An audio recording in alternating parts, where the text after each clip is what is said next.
다 함께 자리에서 일어나서 성당하심으로 우리의 신앙을 고백하겠습니다.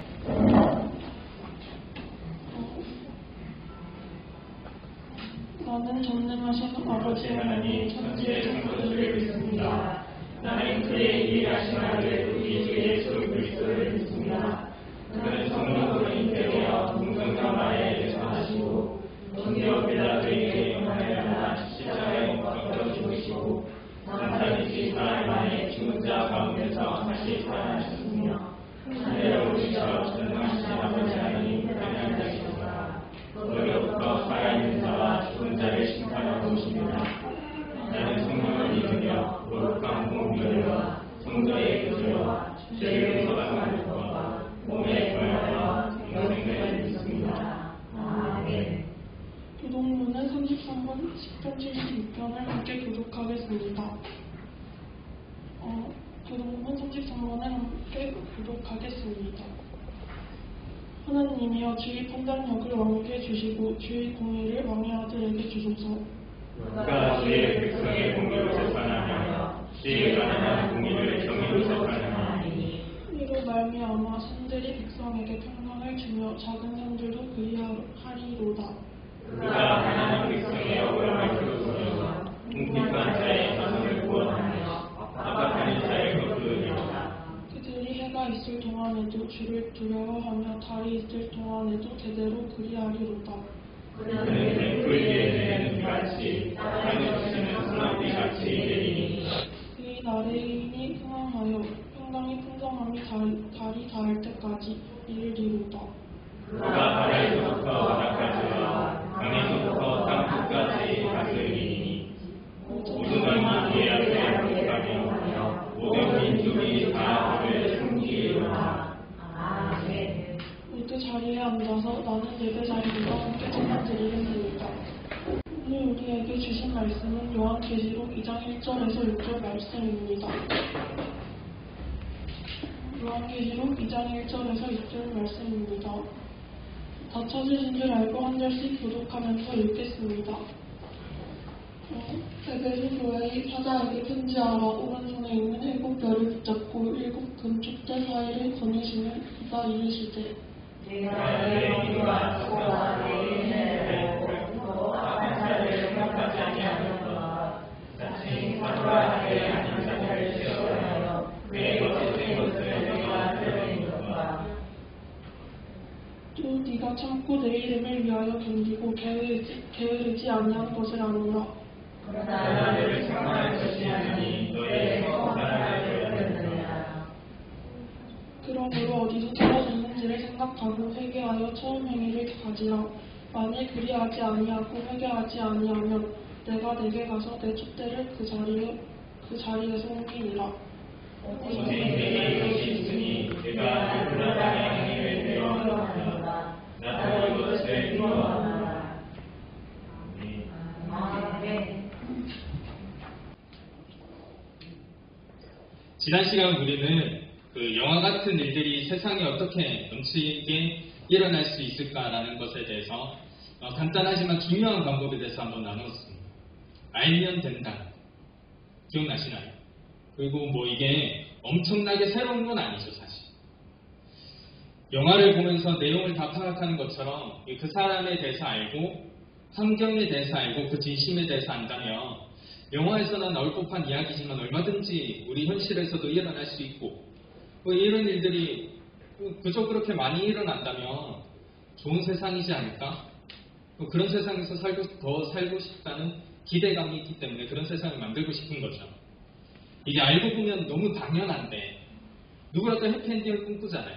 그래서 알고 보면 너무 당연한데 이게 당연해서 그런지 사람들이 정말 잘 놓치는 부분이에요.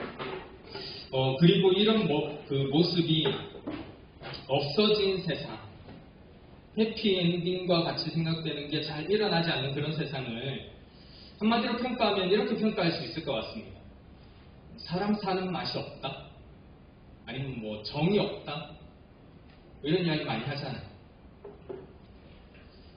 그런데 지금 이런 맛이 없어진 교회가 성경에 똑같이 나오고 있습니다.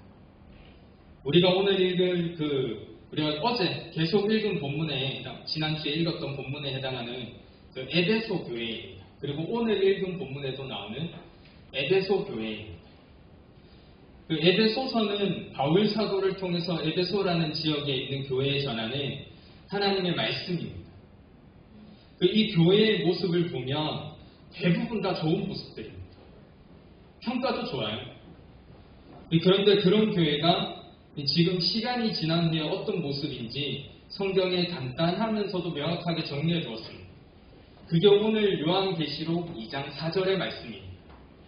오늘 2장 4절의 말씀 다시 한번 볼까요? 이렇게 일러주고 있습니다. 그러나 너를 책망할 것이 있나니 너의 처음 사랑을 버렸느니라. 이 요한계시록은 에베소서가 전해지고 나서 한 30년 후쯤에 요한 사도를 통해서 전해진 하나님의 말씀이거든요. 그러니까 에베소서에 나오는 에베소 교회의 30년 후쯤의 모습이라고 생각하면 됩니다. 그런데 그 모습이 처음 사랑을 버렸다는 거죠. 좋은 평가를 받고 열심히 있었던 교회가 이 30년쯤 후에 지난 쯤에 바라보니까 처음 사랑이 없다고 책망을 받고 있습니다. 이게 무슨 말일까요? 처음에는 막 열정이 있고 열심히 있어서 막 열심히 했는데 지금 그런 열정이 다 식었다. 이런 말인가요?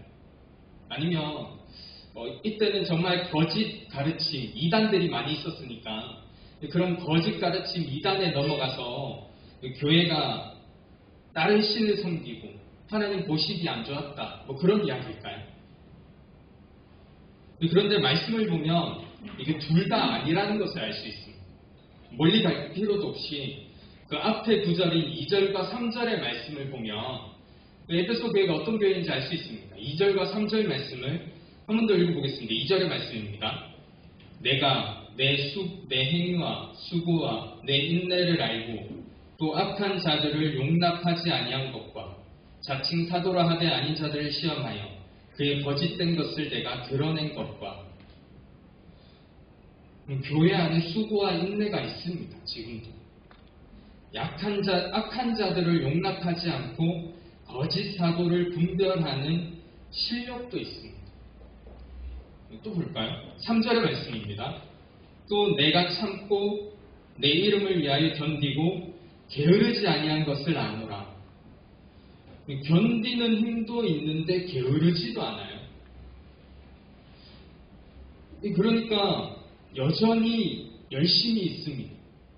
이단에 넘어가서 마음이 변한 것도 아닙니다. 시간이 지나서 열정이 식은 게 아니거든요. 그런데 왜 처음 사랑을 버렸다는 걸까요? 목사님 여기에 여러 가지 해석들을 찾아보다가 이런 해석이 눈에 띄었습니다. 4절에 대한 해석인데 목사님 읽어보겠습니다. 여기 한번 띄워주세요. 넘기면 띄워져요. PPT 좀 띄워주세요. 한 번 더 넘겨보세요.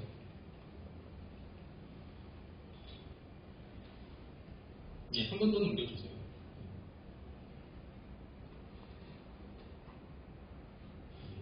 설교 재밌다. 4절에 대한 해석을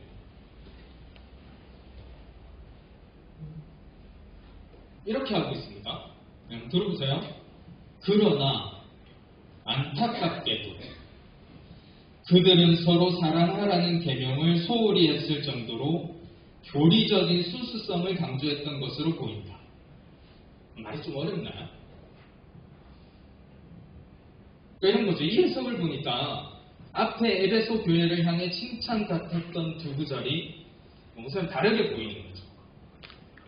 다시 한번 2절부터의 말씀을 한번 볼까요? 2절부터의 말씀 한번 읽어보겠습니다. 목사님이 내가 내 행위와 수고와 내 인내를 알고 또 악한 자들을 용납하지 아니한 것과 자칭 사도라 하되 아닌 자들을 시험하여 그의 거짓된 것을 내가 드러낸 것과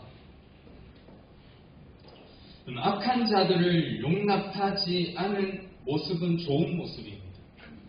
그런데 그 악한 자들을 용납하지 않을 때 그 기준이 뭐였을까요? 거짓된 사고를 시험하여 아닌 자들을 드러내는 것은 필요한 일입니다.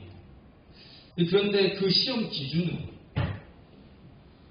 그러니까 우리 악한 사람도 얼마든지 정직하게 살아보려고 하는 경우가 있다는 것을 봤잖아요. 그리고 그런 사람들의 선한 반응이 일어날 때 그게 모두가 바라고 좋은 일이라는 것도 우리는 다 같이 생각했습니다. 그런데 지금 이 에베소 교회가 악한 자들을 용납하지 않을 때 그 사람들에 대한 배려가 있었을까요? 교회가 영화와 같이 누구나 해피엔딩이라고 생각하는 선한 반응을 해주었는가? 악한 건 용납하지 않는 그 기준으로 본다면 목사님랑 생각하는데 이런 거죠. 생각할 것도 없이 그 대표 옆에 그 사람이 했던 말 그게 정답 아닐까요? 감옥에 보내야 돼. 감옥 가는 게 맞아. 왜냐하면 그게 할 수 있는 가장 공정하고 정의로운 방법이라고 생각하니까요. 시험의 기준이 누구 하나 통과하지 못하게 너무 높은 건 아니었을까요? 이전에 함께 나누었던 갈라디아서의 말씀도 비슷한 이야기가 나옵니다.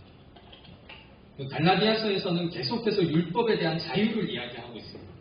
그래서 율법에 대해서 자유하고 율법에 대해서 헤어나오고 율법으로는 구원을 얻지 못하고 이런 이야기를 계속 하는데 그래서 그게 율법이 필요 없고 율법은 지키지 말아야 돼 이 얘기가 아니라는 거죠. 뭐냐면 누구나 그 율법 앞에 와서 그 율법을 자유롭게 누릴 수 있는 그 자유를 이야기하는 겁니다. 따지고 보면 율법은 세상 어느 것보다 사람들이 하나님을 알고 하나님을 바라보게 해주는 하나님께서 주신 좋은 길이고 도구입니다. 사실 이 이상 더 가는 게 찾아보기 힘들 정도입니다. 그러니까 율법을 보면 하나님이 보여야 되는 거죠. 그리고 하나님을 바라볼 수 있게 해줍니다. 그런데 어느 순간에 율법이 법칙이 되어서 사람들을 평가하기 시작합니다. 점수 매기기 시작합니다. 얼마나 잘 지키는지 시험하기 시작합니다. 결국에는 이게 사람을 찌르는 모양만 남아가지고 율법에 가까이 가야 하나님을 알고 나를 알고 죄가 뭔지 깨달을 수 있는데 율법에 가까이 못 가게 되는 거예요. 너무 아파서. 가까이 가려고만 해도 찌르니까. 그러니까 보기 싫고 가기 싫은 그런 길이 되어버렸습니다. 그러니까 사람들이 율법에서 점점 멀어지죠. 그리고 하나님과 점점 멀어지고 하나님을 알지 못하는 사람들이 됩니다. 누구 하나 통과하기 쉽지 않게 만들어 놓고 그 기준에 맞지 않으면 아닌 사람이 되는 세상은 좋은 세상일까요? 개인적으로 목사님은 그런 데서는 좀 살기가 싫어요. 그런데 지금 에베소 교회에 그 아닌 자들을 시험할 때 그 시험 기준이 이런 배려와 어떤 선한 반응의 모습이 있는가 있었을까 하는 거죠. 또 3절을 보겠습니다. 3절의 말씀이 이렇게 전하고 있습니다. 또 내가 참고 내 이름을 위하여 견디고 게으르지 아니한 것을 아노라. 게으르지 않는 건 좋은 일입니다. 그런데 그 게으르지 않는 기준으로 또 얼마나 많은 사람을 게으른 사람으로 판단할 수 있습니까? 뭔가 지나치면 안 좋은 거죠. 교회에 열심이 없었던 게 아닙니다. 신앙에 대한 열정이 없었던 것이 아니었습니다. 잘못 사용해서 교회의 맛이 없어졌습니다. 지금 에베소 교회에 향한 칭찬이라고 알았던 이런 것들이 구절이 가만히 보니까 그런 모습들이 보이더라는 거죠. 생각해보면 신앙을 통해서 사람은 바라는 것이 있습니다. 신앙을 통해서 바라는 게 있으십니까? 유대인들은 샬롬이라는 인사를 일상 인사처럼 하거든요. 이 평안을 의미하는 히브리 말입니다. 그 신앙을 통해서 평안을 바라는 거죠. 그런가 하면 이 또 샬롬은 화평을 의미하기도 합니다. 서로 일치하고 화해하며 평화로운 것, 이 화평입니다. 또 모든 사람이 신앙을 통해서 결국 원하는 게 있다면 하나님을 만나고 동행하는 것 아닐까요? 나는 부귀 원하는데, 나는 건강 원하는데, 아니 거기에 다 있어. 하나님을 만난 것에 다 있습니다. 그러니까 일단은 하나님을 만나야죠. 뭘 해도. 그러니까 요한계시록 2장 2절부터 3절의 문맥이 이런 것들을 생각하고 나서 보니까요. 칭찬 같았던 그 문맥이 마치 목사님 이렇게 묻는 것 같은 거예요. 열심이 있지, 열정이 있지. 그래서 원하는 게 뭐냐? 아니 그렇게 열심히 하고 열정으로 하는데 거기에 화평이 있더냐? 그렇게 열심히 하고 열정적으로 나아가려고 하는 그 자리에 신앙으로 얻고 싶은 그 평안이 있더냐? 그렇게 쥐어짜듯이 열심히 한다고 하면서 신앙을 처음 시작할 때 가졌던 그 감격과 기쁨으로 가고자 했던 그 자리가 거기 있더냐는 거죠. 그렇게 처음 마음을 잊어버린 교회를 향해 성경은 처음 사랑을 버렸다라고 하고 있습니다. 그러면 어떻게 해야 될까요? 이 처음 사랑을 버린 교회가 그 처음 사랑을 다시 회복하고 좋게 사용하기 위해서는 무엇이 필요할까요? 라고 했을 때 이거 아닐까요? 잘 써야죠. 잘못 사용하고 있는 열정과 열심을 제대로 사용하면 됩니다. 어려운 일이 아닙니다. 세상이 엄청난 일로 바뀔 것 같지만 그런 걸로 바뀌지 않거든요. 누구나 상식적이고 해야 될 걸 하면 다르게 굴러가도록 하나님께서 만들어 놓으셨습니다.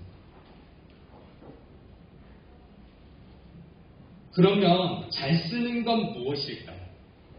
이어지는 요한계시록 2장 5절의 말씀을 목사님 쉬운 성경 버전으로 한번 읽어보겠습니다. 이렇게 번역하고 있는데 한번 들어보세요. 이전에 내가 나를 어떻게 사랑했는지 그때를 돌이켜보아라. 어디서 잘못되었는지를 생각하고 회개하여 예전처럼 행하도록 하여라. 만일 내가 회개하지 않으면 내가 가서 내 촛대를 그 자리에서 치워버릴 것이다. 공동번역도 이렇게 읽어주고 있습니다. 5절의 말씀을 공동번역으로 읽어보면 앞에 부분만 읽어보면 이렇습니다. 그러므로 내가 어디에서 빗나갔는지를 생각하며 뉘우치고 처음에 하던 일들을 다시 하여라. 처음에 하던 일들을 다시 하라는 거죠. 이전에 네가 나를 어떻게 사랑했는지를 돌이켜보는 것. 그리고 이렇게 오기 전 어디에서 뭐가 잘못되었는지 어디에서 빗나갔는지를 한번 생각해보고 그 자리로 돌아오라는 것 아닙니까? 왜냐하면 거기에 교회가 가져야 할 마땅한 모습이 있고 또 그리스도인이 내야 할 필수적인 마음, 세상이 좀 더 영화처럼 해피엔딩이 될 수 있는 맛이 거기에 있기 때문입니다. 그리고 오늘 예배를 드리고 현재를 그리스도인으로 살아난 우리에게도 물어봐야 하겠습니다. 우리가 돌아갈 처음은 어디에 있습니까? 우리는 빗나가지 않고 잘 나가고 있습니까? 지금은 잘 나가고 있더라도 언젠가는 돌아가야 할 상황이 된다면 그때 돌아가야 할 우리의 처음은 어디라고 떠오르고 계신가요? 떠오르는 데가 있습니까? 목사님 이게 왜 고민이 되냐면 우리가 생각했을 때 돌아갈 곳이 있을까? 이런 생각이 들기 때문입니다. 이게 열정이 없다, 마음이 없다, 신앙생활 잘못했네 이런 차원의 이야기가 아니라요. 우리가 신앙생활을 하는 환경이 그렇기 때문입니다. 우리 대부분이 모태신앙 아니면 어릴 때부터 지금 교회를 다니고 또 신앙생활을 하고 있잖아요. 그러니까 당연하게 어릴 때부터 교회를 다녔습니다. 그래서 그 중에 신앙을 시작하게 된 계기가 생각해보면 이렇게 돌아갈 자리가 있을 만큼 극적인 사람들이 잘 없을 거예요. 성경에서 말하는 이 시대의 신앙을 가진다는 것은 극적인 변화와 충격적인 일이었습니다. 그러니까 삶을 완전히 바꾸는 일이었거든.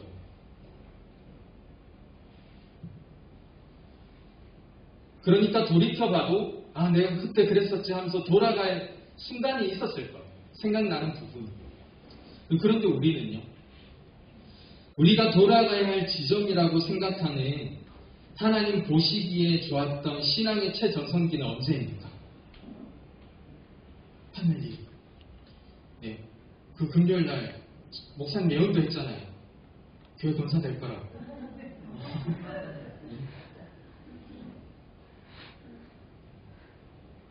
돌아갈 최전성기는 어디입니까?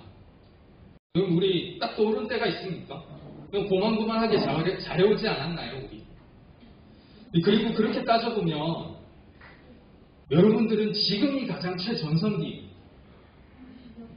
10대가 인생에서 보면 가장 생각의 풀이 넓고요.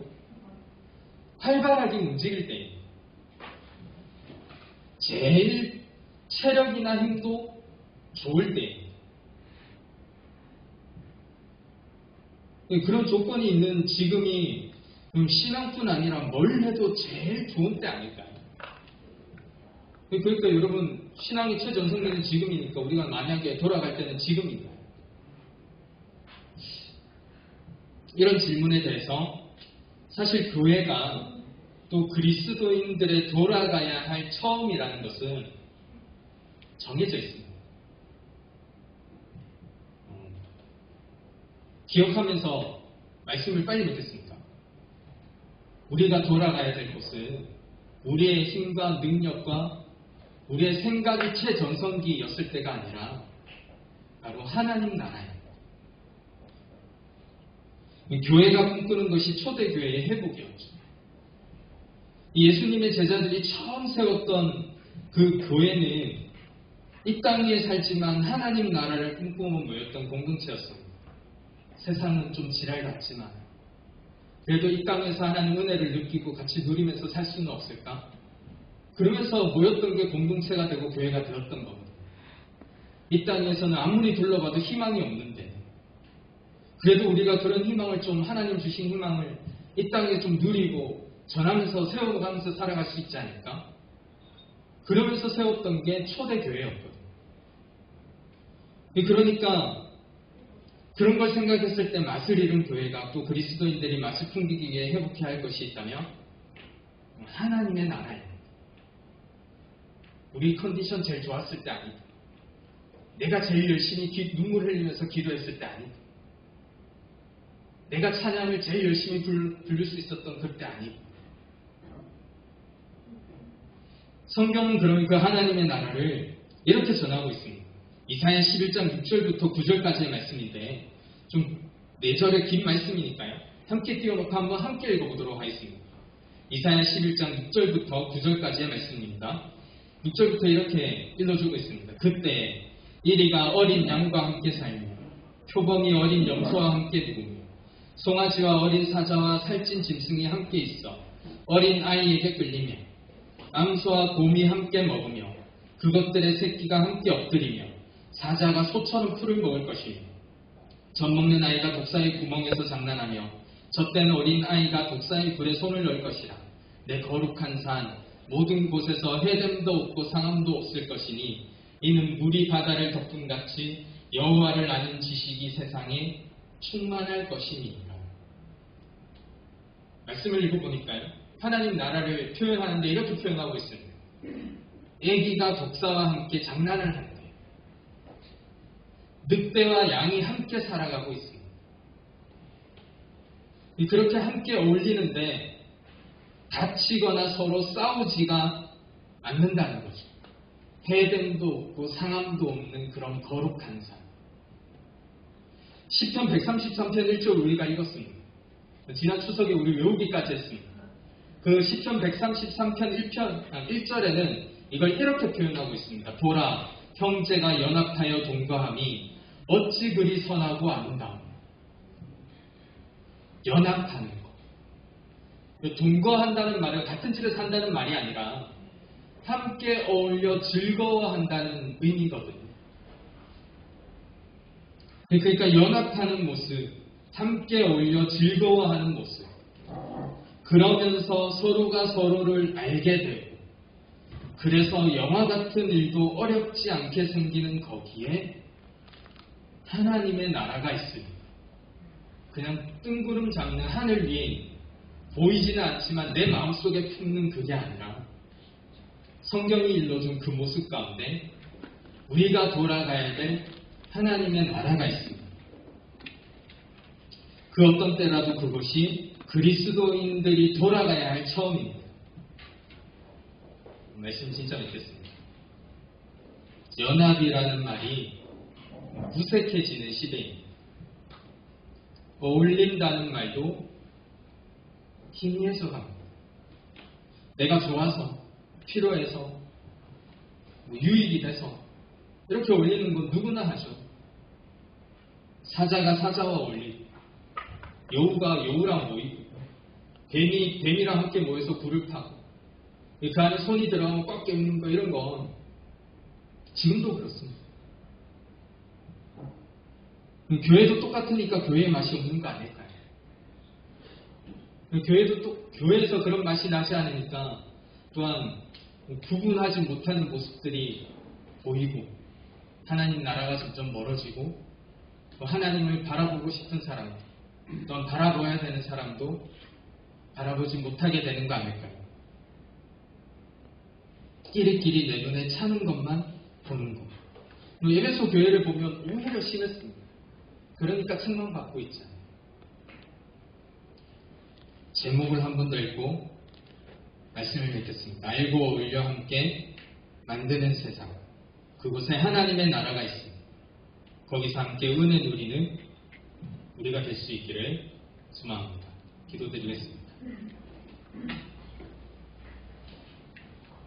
사랑과 충만하신 아버지 하나님, 이 땅에 살아가며 하나님 나라를 꿈꾸고 누군가는 영화 같은 일이라고, 그래서 현실에서는 일어나지 않고 내 삶과는 상관없다고 여길 때 주님 주시는 은혜가 충만한 이들이 일어나 이건 세상에 가득한 일이 될 수 있고, 하나님의 은혜, 그를 통해 세상은 정말 살만하며 또한 사람이 사람답게 살 수 있는 길도 얼마든지 있다. 그렇게 선포하며 만들어가는 우리가 될 수 있도록, 또한 그런 세상을 만들어가는 공동체 될 수 있도록 주님 인도하여 주시옵소서. 이 말씀 주 예수 그리스도 이름으로 기도드립니다.